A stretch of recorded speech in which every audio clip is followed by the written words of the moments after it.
सिंदूर तालुका जत जिल्हा सांगली येथे पिण्याच्या पाण्याचा टँकर सुरू करा, सरपंच सौ कस्तुरी अण्णा पाप बिराजदार यांनी केली जोरदार मागणी।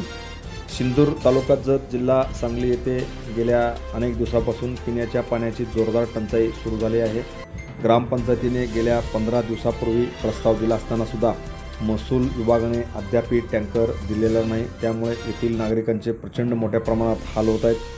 अनेक नागरिकांना 2 ते 3 किलोमीटर अंतरावर सायकलीवर जाऊन पिण्याचे पाणी आणण्याची पाळी आली आहे। सध्या मे महिना सुरू आहे। या ठिकाणी जोरदार ऊन पडले असल्यामुळे उन्हाच्या उखाड्यामध्ये नागरिकांना पिण्याच्या पाण्यासाठी पायपीट करण्याची पाळी आली आहे। सिंदूर गावच्या सध्या लोकसंख्या 4000च्या आसपास आहे।